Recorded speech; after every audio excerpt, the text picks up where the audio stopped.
성령으로 신앙 고백 드리시면서 태영아부 예배 시작하겠습니다. 나는 전능하신 아버지 하나님 천지의 창조주를 믿습니다. 나는 그의 유일하신 아들 우리 주 예수 그리스도를 믿습니다. 그는 성령으로 잉태되어 동정녀 마리아에게서 나시고 본디오 빌라도에게 고난을 받아 십자가에 못 박혀 죽으시고 장사된 지 사흘 만에 죽은 자 가운데서 다시 살아나셨으며 하늘에 오르시어 전능하신 아버지 하나님 우편에 앉아 계시다가 거기로부터 살아있는 자와 죽은 자를 심판하러 오십니다. 나는 성령을 믿으며 거룩한 공교회와 성도의 교제와 죄를 용서받는 것과 몸의 부활과 영생을 믿습니다. 아멘. 찬송가 292장 찬송드리겠습니다.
나오셔서 태영아부 메시지 전해주시겠습니다.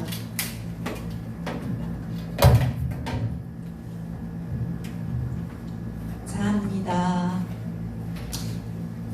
잠깐 기도하겠습니다. 하나님 감사합니다. 오늘 이 시간에 태영아부 예배로 하나님께 영광 돌리게 하시니 감사합니다. 한 시대를 보며 중요한 태영아를 가슴에 안고 하나님의 언약을 저들에게 전달하며 그 언약을 성취하는 중요한 영적 서밋으로 우리의 태영아들이 서기를 간절히 기도하며 오늘도 하나님의 말씀 속에 우리에게 주실 하나님의 중요한 음성을 들을 수 있는 축복의 시간 되게 하옵소서. 예수 그리스도의 이름으로 기도합니다. 아멘. 하나님 말씀입니다. 창세기 37장 1절에서 11절 말씀입니다. 한 절씩 교독하겠습니다. 야곱이 가나안 땅 곧 그의 아버지가 거류하던 땅에 거주하였더니 야곱의 족보는 이러하니라. 요셉이 17세의 소년으로서 그의 형들과 함께 양을 칠 때에 그의 아버지의 아내들 비라와 실바의 아들들과 더불어 함께 있었더니 그가 그들의 잘못을 아버지에게 말하더라. 요셉은 노년에 얻은 아들이므로 이스라엘이 여러 아들들보다 그를 더욱 사랑하므로 그를 위하여 채색 옷을 지었더니 그의 형들이 아버지가 형들보다 그를 더 사랑함을 보고 그를 미워하여 그에게 편안하게 말할 수 없었더라. 요셉이 꿈을 꾸고 자기 형들에게 말하며 그들이 그를 더욱 미워하였더라. 요셉이 그들에게 이르되 청하건대 내가 꾼 꿈을 들으시오. 우리가 밭에서 곡식단을 먹더니 네 단은 일어서고 당신들의 단은 네 단을 둘러서서 절하더이다. 그의 형들이 그에게 이르되 내가 참으로 우리의 왕이 되겠느냐 참으로 우리를 다스리게 되겠느냐 하고 그의 꿈과 그의 말로 말미암아 그를 더욱 미워하더니 요셉이 다시 꿈을 꾸고 그의 형들에게 말하여 이르되 내가 또 꿈을 꾼즉 해와 달과 11별이 내게 절하더이다 하니라. 그가 그의 꿈을 아버지와 형들에게 말하며 아버지가 그를 꾸짖고 그에게 이르되 내가 꾼 꿈이 무엇이냐 나와 내 어머니와 내 형들이 참으로 가서 땅에 엎드려 내게 절하겠느냐. 같이 봅니다. 그의 형들은 시기하되 그의 아버지는 그 말을 간직해 두었더라. 네. 오늘 오후 2시부터 여름 성경학교가 시작됩니다. 언약의 전달자 태영아 부모라는 주제로 우리가 말씀을 보게 되는데요. 오늘 여름 성경학교가 있다고 오전에 그렇게 태영아 부모들이 한 분도 안 나올 줄은 생각도 상상도 못했습니다. 그래도 우리가 하나님 앞에 예배드리기로 했으니까 오늘도 온라인으로 여러분들이 예배드리는 그런 시간을 나중에 가지시기 바랍니다. 우리가 이번 주에 리더 수련회가 있었습니다. 그 리더 수련회가 3일이었는데 갑자기 코로나 때문에 하루로 축소가 되고 또 WRC가 이번 주부터 있는데 완전히 그 경기도하고 서울의 코로나 확산으로 말미암아 온라인으로 교회나 가정에서 이렇게 그 WRC를 참석하며 말씀을 듣는 이러한 일들이 지금 일어났습니다. 우리가 앞으로 이 시대를 보면서 과거를 보고 현재를 보고 미래를 보면서 우리 태영아 부모들은 어떻게 이 시대를 보면서 어떻게 하나님이 우리 태영아 부모를 준비시켜 나가실 것인지에 대한 중요한 질문과 함께 답을 찾아야 되는 시간표라고 생각이 됩니다. 지난주에 강단은 뭐였냐면 언약은 반드시 뭐라고 했냐면은 성취됩니다. 이렇게 말씀하셨습니다. 창세기 37장 1절에서 11절 말씀이죠. 강단의 메시지에서 우리가 보면은 요셉이 어머니가 죽고 그 안쓰러운 마음과 함께 아버지가 요셉이를 굉장히 사랑합니다. 특별히 사랑해서 채색옷도 지어 입히고 근데 결국은 그것 때문에 형들이 그를 미워하게 되는 이런 일들이 있죠. 그러면서 가장 우리가 보면서 요셉 오늘 이 본문 말씀을 보면서 우리가 잘 봐야 될 게 뭐냐, 요셉은 17세 소년이었지만 아직 인격이 불완전한 상태였죠. 그럴 수밖에 없죠. 아직 17세니까. 그런데 이 언약이요 가장 중요한 거는 형들이 놓쳤던, 형들이 대충 알고 그리고 다른 것을 하고 있을 때 이 요셉은 아버지의 인생을 통해서 보여준 하나님 함께의 비밀과 함께 하나님이 주신 이 언약을 붙잡고 있었다는 겁니다. 얼마나 이것을 생각하고 이것을 마음에 담고 꿈을 계속 꾸었냐면 꿈에, 밤에 잘 때 꿈에 나타날 정도로 이 언약을 자기의 마음에 담고 있었다는 겁니다. 한 번도 아니고 두 번이나 완벽하게 하나님께서 그 꿈이 세계복음화를 이룰 수 있는 그런 꿈을 주셨죠. 그런데 이 꿈을 말함으로 말미암아 결국은 형들에게 더 미움을 받게 됩니다. 그런데 아버지는 어땠냐면요, 10절에 아버지가 형들에게 그가 말하되, 아버지가 꾸짖습니다, 요셉을. 그러면서 내가 꾼 꿈이 무엇이냐, 나와 내 어머니와 내 형들이 참으로 가서 땅에 엎드려 내게 절하겠느냐, 꾸짖습니다. 그런데 이유가 있죠. 한 번도 아니고 두 번이나 계속 이렇게 말하면 형들은 더 요셉을 미워하고 시기할 수밖에 없기 때문에 그거에 대해서 아버지가 꾸짖습니다. 그런데 11절에 그 형들은 시기하되 그의 아버지는 그 말을 간직해 두었더라 그랬습니다. 이게 중요한 거거든요.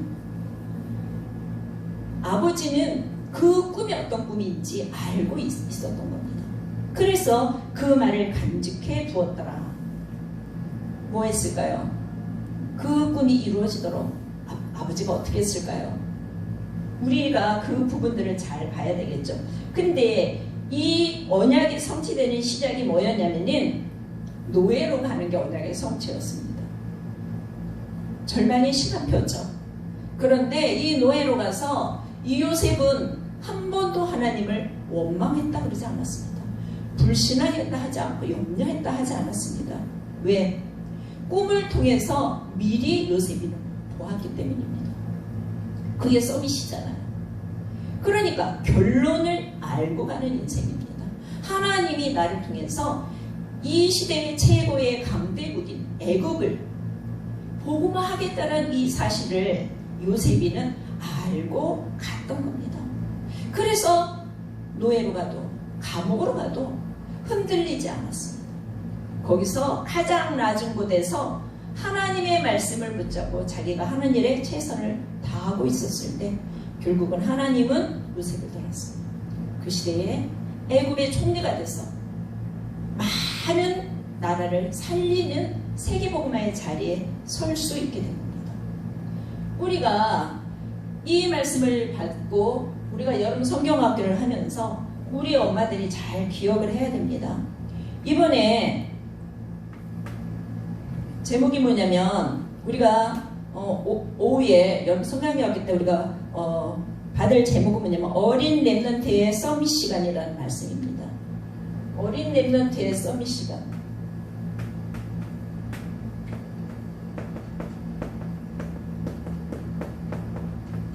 거기서 첫 번째가 뭐냐면은 어릴 때 각인된 것. 어릴 때 각인된 게 뭐라 그러냐면요, 이게 평생 응답으로 온다고 그랬습니다. 뭘로요? 응답으로. 좋은 것이든 나쁜 것이든 반드시 응답으로 옵니다. 그래서 이 어린 렘넌트들에게 서밋의 시간을 갖도록 우리 부모들이 만들어 주어야 합니다. 서밋 타임. 그러면서 중요한 거는 우리 부모들과 교사들이 이 아이들에게 만들어 줘야 할 중요한 시간이 있다고 그랬습니다. 만들어 줘야 할 시간. 이런 부분들을 우리가 놓고 여름 성경학교를 시작하게 됩니다. 그러면서 본론에 들어가서 우리가 봐야 할 말씀은 뭐냐면요, 리더 수련회와 WRC를 통해서 계속 유 목사님이 말씀하신 게 뭐냐면은 이번에는 미션을 잡아야 된다라고 말씀하십니다. 그 미션이 뭐냐? 분명히 WRC 메시지와 리더 메시지를 들을 때 이 미션을 잡게 된다라고 얘기합니다. 그러면서 정확한 미션을 잡으면 메시지가 연결된다 그랬습니다. 정확한 미션, 하나님이 내게 주신, 하나님 이 시대를 보고 현장을 보고 나의 가문과 가정을 보고 나의 학업이나 업을 보고 하나님이 주신 미션을 내가 붙잡으면 메시지가 연결된다. 메시지가 연결된다는 건 뭡니까? 메시지가 보이고 메시지가 성취되는 그 현장 속으로 들어가게 된다라고 말씀하고 있는 겁니다. 그래서 첫 번째 우리에게 주신 미션이 뭐냐면은 서밋이다 그랬습니다. 서밋. 그래서 우리가 이 서밋이 되기 위해서는 참고할 게 있다 그렇게 말했습니다. 그게 뭐냐? 7가지를 참고해라 그렇게 말했습니다. 그게 뭐냐? 저번에도 제가 말씀드렸죠. 모든 일이 생길 때, 모든 문제가 생길 때 내가 선택하고 내가 방향을 잡아갈 때 뭘 해야 되냐면은 그 안에서 중요한 모든 일과 문제 속에 답이 있다라는 사실을 먼저 봐라 그렇게 말했습니다. 이 문제 속에 내가 일 속에 어떤 상황 속에 내가 빠져버린다면 하나님이 주신 답이 보이지 않는다면 우리는요 계속 언약 속에 있는데 주변인처럼 살아가는 거죠. 그래서 뭐라고 말씀하셨냐면은 가장 중요한 언약을 붙잡아야 되는 거죠. 언약.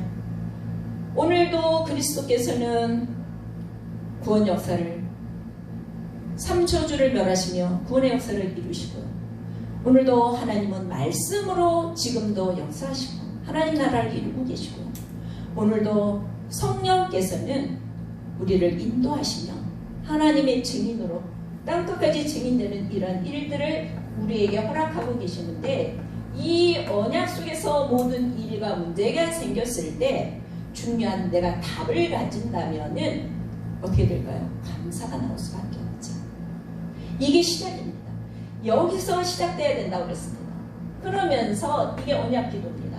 두 번째는 뭐라 그랬냐면은 이 언약을 내가 붙잡고 여기서 모든 일과 문제 속에 내가 답을 가지고 간다면 예배에 갈 때 시편 100편 4절에 다윗이 감사함으로 그 궁정에 들어가면 예배하러 갈 때마다 하나님이 중요한 내가 붙잡고 있는 데에 대한 답에 딱 하나님이 거기에 맞는 말씀을 우리에게 주시는 겁니다. 이 말씀을 주실 수밖에 없는 거죠. 내가 문제와 상황 속에 하나님이 주시는 이 절대적인 답을 내가 가지고 간다면 예배를 통해서 하나님은 우리에게 분명한 말씀으로 답을 주실 수밖에 없는 겁니다. 이게 예배 기도입니다. 사도 다니엘서 6장 10절에 다니엘은 죽음 앞에서 감사함으로 하나님께 기도했거든요. 초대교회 성도들은 죽음의 위협 속에서 사도행전 1장 14절에 오로지 기도에 힘쓰는 이러한 일들이 일어났던 것처럼 우리가 이 말씀을 가지고 예배할 수 있어야 되는 겁니다. 그러면은요 이것을 가지고 우리가 현장으로 우리가 가는 겁니다. 하나님이 언약을 주신 언약 안에 답을 가지고 예배 속에서 하나님에게 주신 말씀을 가지고 정시 기도할 수 있도록 어디로 가냐? 현장으로 가는 겁니다. 나의 가정에서 내가 하나님 앞에 아침에 일어날 때 감사함으로 오늘도 나의 현장 속에 나의 일 속에 나의 학업 속에 함께 하시는 하나님 앞에 감사함으로 설레임으로 감격함으로 일어날 수 있어야 된다고 말하는 겁니다. 그때 기도하는 겁니다. 그러면서 깊은 기도의 시간, 깊은 시간을 우리가 가져야 된다 그렇게 말했습니다. 그러면서 네 번째 뭐냐? 이럴 때 내가 24시 내 모든 하는 일들 속에 하나님이 함께 하시는 이 비밀들을 내가 누리는 겁니다. 그래서 여기 24에서 위드가 나오고요. 임마누엘이 나오고 그 다음에 뭐가 나오냐면 원네스가 나옵니다.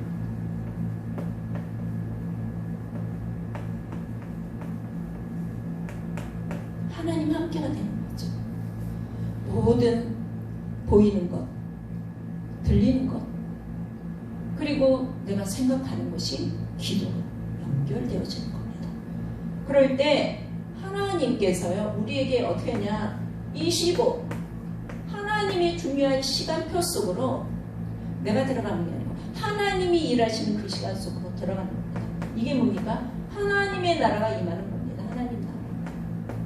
내 모든 모습, 내가 있는 현장에, 가정에, 내가 있는 그 모든 곳에 하나님의 나라가 임하는 겁니다. 하늘나라 배경이 나의 배경이 되는 겁니다. 이때 어떤 일은 영원한 미래, 우리 미래가 뭡니까? 영원한 거잖아요. 영원한 거. 나는 그냥 오늘을 살다가는 인생이 아니고요. 영원한 하나님 나라의 중요한 일들을 위해서 지금 살아가고 있는 거죠. 그래서 내가 하는 헌신이나 내가 하는 헌금이나 그리고 내가 렘넌트를 위하여 하는 모든 것들이 영혼과 연결되는 겁니다.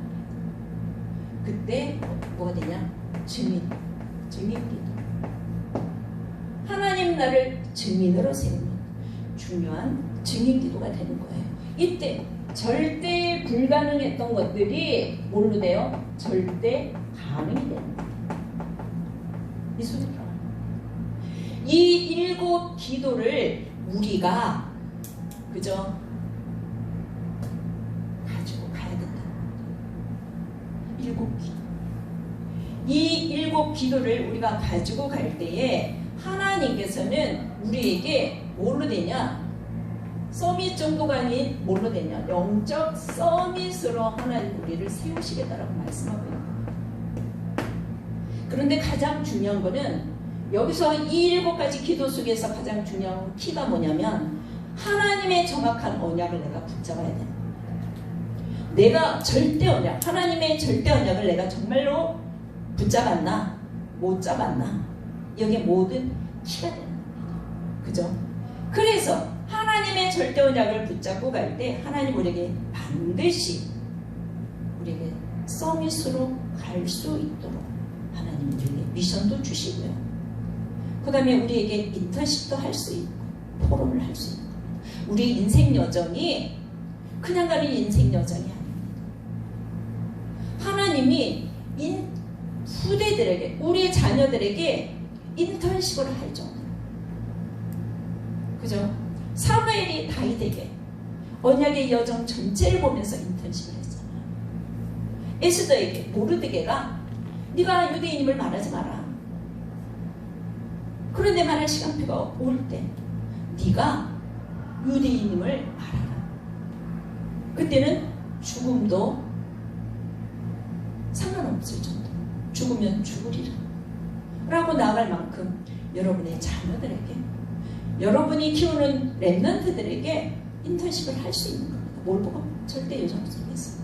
그럼 우리가 모든 것들을 보고 정말로 하나님 앞에 이들에게 포럼해 주는 겁니다. 인생 포럼. 네가 하는 학업, 네가 하는 모든 것들의 포럼. 시대와 인생과 학업과 모든 것들을 보고 포럼해 줄 수 있는 그런 부모가 되어야 되는 겁니다. 그래서 우리를 하나님이 영적 서밋으로 세우시는데 이 영적 서밋의 중요한 건 뭐냐면 미리 보는 자입니다. 미리 보는 겁니다. 미리 본 것을 누리는 겁니다. 그것이 영적 서밋입니다. 그래서 결론에 우리에게 너무나 중요한 게 뭐냐면요, 우리 후대들에게 지금 우리 부모님들이 무엇을 저들에게 각인시킬 것이냐가 너무 중요해요. 이 각인이 전부 다예요. 내가 어릴 때 언약으로 각인시킬 것인지, 아니면 내가 가지고 있는 나의 영적인 상태, 이것으로 각인시킬 것인지 정말 중요하거든요. 어저께 유 목사님 뭐라 그랬냐면은 유대인들이 가진 것으로 저들을 키우려고 했다고 그랬어요. 저들에게 넣으려고 했다. 자기들이 가진 것으로 뭘 넣으려고 했을까? 율법주의. 율법은 하나님의 말씀 좋은 것이거든요. 근데 율법주의. 그리고 인본주의. 인간의 근본이다.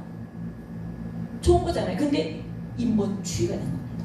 그러면서 하나님 신비인데 신비주의로 들어가는 겁니다. 그러면서 그들이 갖고 있는 구시대의 전통, 제도, 이런 것들을 후대들에게 집어넣으려고 했던 겁니다. 그리고 내가 갖고 있는 나의 생각, 이것을 그의 후대들에게 집어넣으려고 했던 겁니다. 그럼 우리도 잘 봐야 됩니다. 내가 무엇으로 우리 자녀들을 가르치고 그들의 인생 속에서 무엇을 넣고 있나를 정말로 봐야 되는 겁니다. 제가요 요새 주위에 랩런트들을 이렇게 케어하고 또 랩런트들을 이렇게 또 케어해주는 중요한 이렇게 사역자를 만나면서 어렸을 때 태영아 시절에 각인된 게 언제 드러나냐면요. 초등학교 때 조금 드러나요. 그런데 이들이 중고등부 시절에 가면 이게 확 드러납니다. 그래서 용쌤이 옛날에 수술대 위에 올라가야 된다고 그랬어요. 그런데 옛날보다 지금이 더 심각해져요. 그러면서 작은 예로는 얼마 전에 작년인가 언제 우리 교회에서 예배 시간에 그 중앙역을 지나던 지하철, 그 지하철에서 불이 났잖아요. 불이 나서 그 안에서 사람들이 있으면서 하는 그 여러 가지 행위들과 함께 그들이 불에 타서 그렇게 막 죽어가는 이러한 모습들을 우리 영상으로 보여줬었어요. 그런데 그것을 본 어린 랩런트가 그게 각인된 거예요. 얼마큼 각인이 됐냐면은 아버지가 서울에 출장을 간다. 그런데 KTX를 기차를 타고 간다는 거는 막 울더래요. 그래서 갑자기 왜 우냐 그랬더니 하는 얘기가 아빠 기차 타면 죽잖아. 그래서 왜 죽어? 그러니까는 이 아이가 뭐가 각인된 거예요. 그때 잠깐 본 영상인데 이야기는 그게 충격으로 온 거예요. 그게 내일이 완전히 각인돼 버린 거예요. 지하철 타는데 지하철 잘 못 타요. 불안하고 두렵고 왜? 지하철을 타면은 그때 그 영상이 기억에 떠오르는 거예요. 그래서 공포스러워 불안하고 그래서 죽을 것과 같은 이러한 상태 속으로 가는 거예요. 각인의 작은 예지요. 내가 아는 어떤 분이 미국에 가셨어요. 미국에 가셨는데 미국에 가면 여러 상황이 있습니다. 한국이라는 이 문화와 다른 그곳, 언어가 다른 그곳에 가다 보면은요, 많은 것에 적응하다가 결국은 부부가 부딪히게 돼요. 부부싸움도 하고 말다툼도 하고 그러면서 자기들이 갖고 있던 영적인 문제들이 다 결혼하고 나면 드러나거든요. 그런데 한국에서 아는 사람도 많은 것이 아니라 미국에서 미국 사람들은요 진짜 한국 사람들이 서로 도와주는 게 아니고요 한 말을 하면 그거를 뒤에서 자꾸 안 좋은 말로 서로를 힘들게 하는 이런 상황 속에 있는 그거를 이 부모들이 못 견뎌한 거예요. 그런데 아기는 어려서 그런 것들을 모른다고 생각을 한 거예요. 근데 이 아이가 지금 청소년 시절이 됐는데 이제 드러나기 시작했어요. 그전에는 얘가 좀 이상하다. 얘가 왜 이렇게 좀 엄마 말도 안 듣고 왜 그러냐 이렇게 생각을 했는데 어떻게 나타났냐면은 이 아이가 밥을 먹으면 화장실에 가서 손가락을 가서 다 토하는 거예요. 거식증이죠. 그런데 왜 그렇게 됐냐를 그전에는 얘기 안 했는데 이제 요새 얘기해요. 왜 네가 그랬냐. 그러니까 자기가 미국에 가서 자기는 동양인이에요. 왜소하고 피부색도 다르고 언어도 그들보다 완벽하게 하지 못하고 에 대한 이런 열등의식 속에서 내가 거기다가 살을 찌면 안 되겠구나. 내가 못생겨지면 저들이 나를 왕따시키겠구나 라는 생각 속에 밥을 먹을 때마다 손을 놓고 토해내는 거예요. 이게 하루 이틀이 아니고 이게 지속되다 보니까 이제 이 코로나를 통해서 어떤 상황 변화가 오니까는요 이 아이가 이제 어떻게 되냐면은 먹으면 자기가 손가락을 넣잖아요. 바로 토하게 되는 겁니다. 자기가 토하려고 원하지 않았는데 토하는 겁니다. 그래서 이게 너무 고통스러우니까 이제 물만 먹는데 이 물까지 토해내는 겁니다. 물을 안 먹으니까 저 안에 있는 정말 똥물까지 노란 물까지 토해내는 겁니다. 뭐가 반응하는 거죠? 이제는 그가 갖고 있던 자기 행위가 자기의 뇌 속에 각인된 거예요. 각인이 되니까 먹어도 그냥 자기의 행위 아닌 반응으로 이미 몸이 반응을 하면서 토하기 시작하는 거예요. 먹지 않아도 그 시간 되면 토하는 거예요. 이러니까는 이 아이가 견딜 수가 없는 거예요. 그래서 하다못해 청소년 정신 그 상담에 이 아이를 입원을 시켰어요. 입원을 시켜서 정신적인 것들을 약물을 통해서 한번 치료해보자. 이렇게 했는데 거기서 약물을 먹고 거기서 있을 때는 조금 좋아졌는데 다시 집에 오니까 다시 토하기 시작합니다. 이제는 그것 때문에 너무 불안해서 잠까지 잘 수가 없는 상태가 된 거예요. 이게 각인이거든요. 이제 이 아이가 했던 행동과 관계없이 내 속에 완전히 각인이 되어서 자기의 몸이 그냥 반응을 하는 거예요. 자기의 의지와 상관없이 자기가 이렇게 하지 않겠다라고 생각을 했는데도 몸이 그냥 반응을 해서 그렇게 가는 거예요. 이게 각인이거든요. 이게 얼마나 중요한지 몰라요. 여러분들이 지금 우리 아이에게 무엇을 각인시키냐에 따라서 이게 평생 온다고 그러는 거예요. 지금 내가 대충 내가 편한 대로 말하고 행동하고 이 아이에게 각인시킨다고 생각 못하고 이 아이에게 말하고 행동했는데 이것이 각인된 거예요. 근데 이게 나오는 거예요. 평생 나오는 거예요. 그래서 어릴 때 내가 정말로 언약으로 각인시킬 수 있어야 되는 겁니다. 우리 부모님들. 우리는요 부모 교육을 받지 못했어요. 우리 엄마 아빠는 먹고 살기 바빴잖아요. 우리나라가 지금 어마어마한 발전을 했지만 우리 시대에는 엄마 아빠가 먹고 살기 바빴습니다. 어떻게 먹느냐, 어떻게 입히느냐, 왜? 굶으니까. 지금의 이 먹고 살고 의식주와는 다른 그런 상황 속에 있으니까 아이들에게 교육을 할 수 없었어요.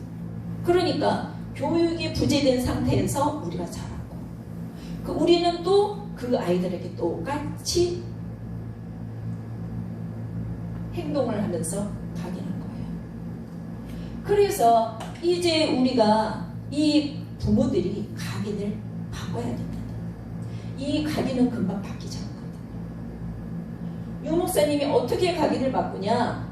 이 말씀을 붙잡고 그저 하나님의 주신 이 언약을 가지고 하나님의 자녀의 신부가 권세를 누릴 수 있을 만큼 계속 이 언약 속으로 들어가기 위하여 오늘 나의 예배가 어떤 예배가 될 것이냐, 매주 드리는 그런 예배가 아니에요.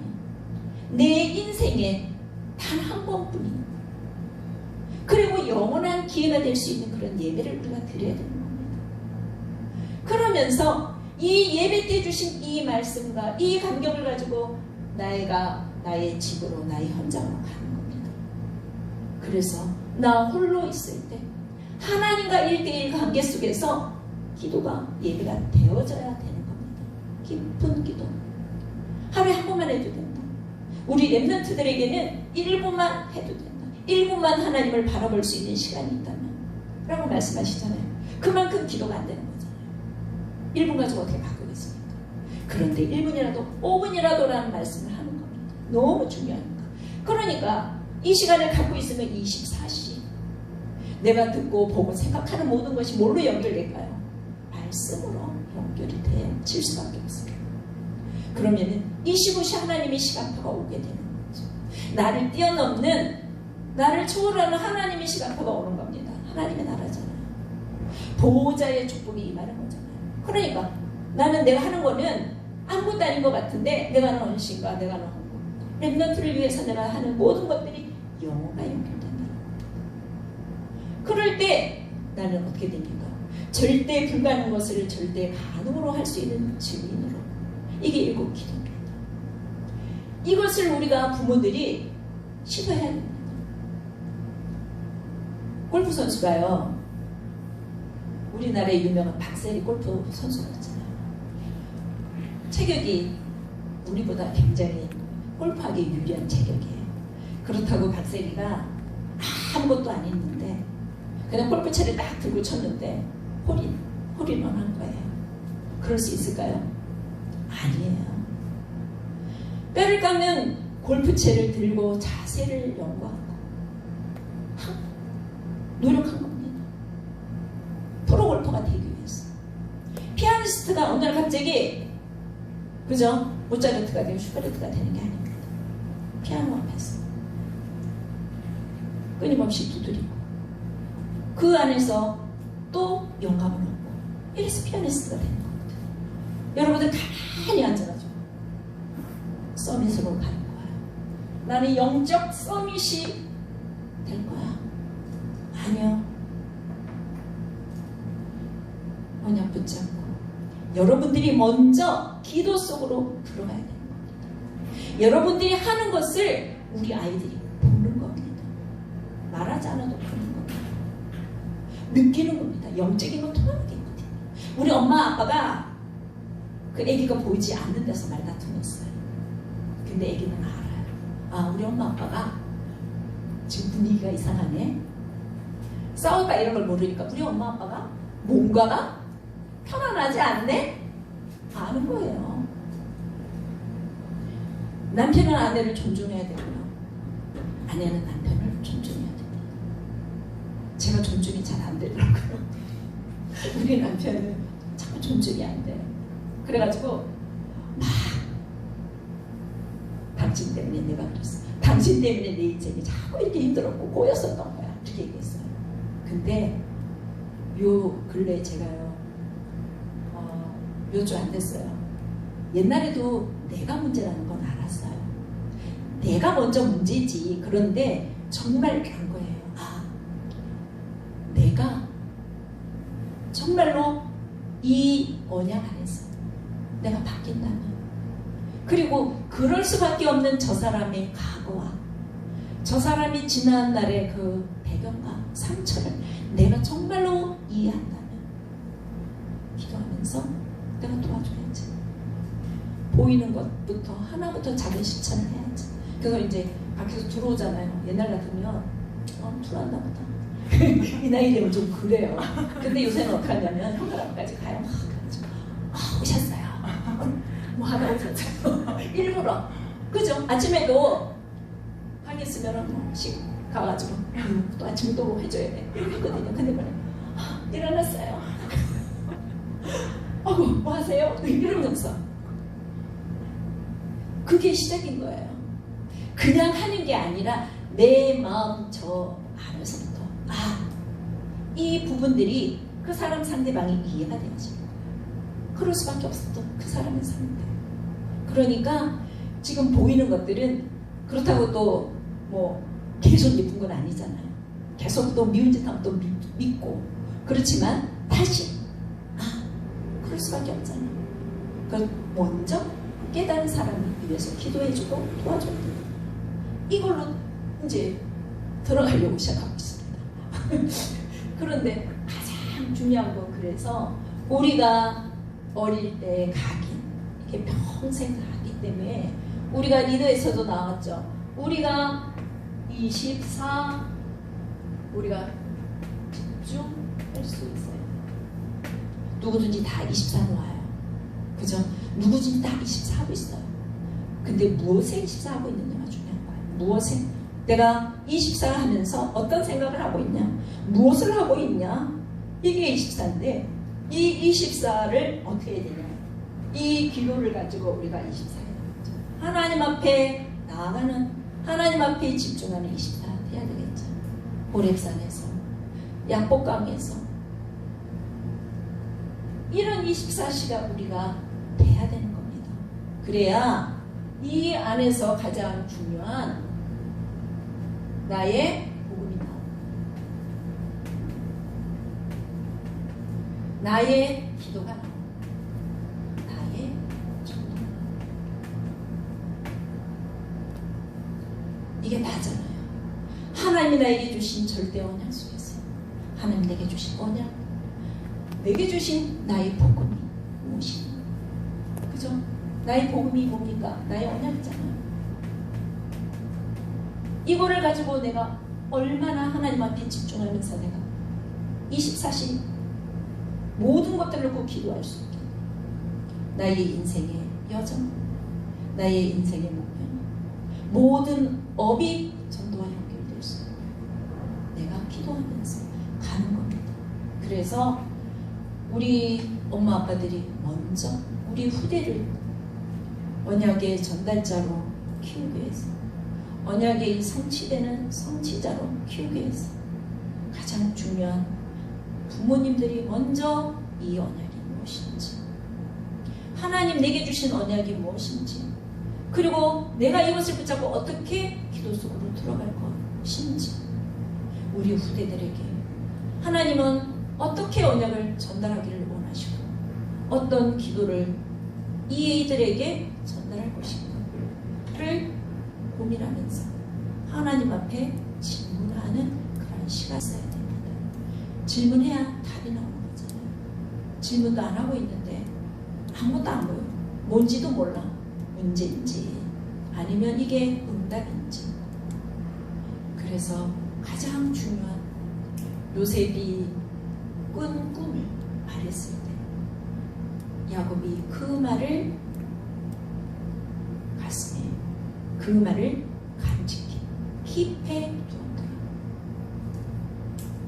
요셉처럼 언약을 가지고 꿈을 꾸는 그런 렘넌트를 여러분들이 키우시고 양육하시기를 바랍니다. 그래서 언약의 전달자로 서는 태영아 부모님들 되기를 기도합니다. 기도하겠습니다. 하나님 감사합니다. 하나님이 주신 이 절대 언약 속에서 우리 태영아 부모들이 가질 나의 언약들을 붙잡을 수 있는 중요한 시간이 되기를 원합니다. 그래서 그것을 놓고 기도하면서 우리 부모가 우리 아이들에게 정말로 전달해야 될 것이 무엇인지 정확히 알게 없었어요. 내가 전달하지 않았는데 우리 부부의 영적인 상태가 우리 아이들에게 각인되었어요. 우리 아이들이 청소년 시절이 되면 우리가 손을 쓸 수 없을 정도의 영적인 문제들이 드러날 수밖에 없습니다. 그렇다면 지금 내가 언약을 우리 후대에게 정말로 각인시킨다면 그것이 평생 응답으로 나올 것입니다. 요셉이 노예로 감옥으로 가도 흔들리지 않았던 것처럼, 절망하지 않았던 것처럼 어떤 상황 속에서도 이 하나님의 언약이 반드시 성취된다라는 믿음을 가지고 시대를 살릴, 중요한 현장을 살릴, 가문과 교회를 살릴 중요한 렘넌트들로 세워질 줄 믿습니다. 함께 하신 하나님, 또 WRC와 ERC를 통하여 하나님이 주신 중요한 언약을 붙잡는 시간 되게 하옵소서. 감사하고 우리 주 예수 그리스도의 이름으로 기도합니다. 아멘. 주의 이름으로 마치겠습니다. 하늘에 계신 우리 아버지, 아버지의 이름을 거룩하게 하시며 아버지의 나라가 오게 하시며 아버지의 뜻이 하늘에서와 같이 땅에서도 이루어지게 하소서. 오늘 우리에게 일용할 양식을 주시고 우리가 우리에게 잘못한 사람을 용서하여 준 것 같이 우리 죄를 용서하여 주시고 우리를 시험에 빠지지 않게 하시고 악에서 구하소서. 나라와 권능과 영광이 영원히 아버지의 것입니다.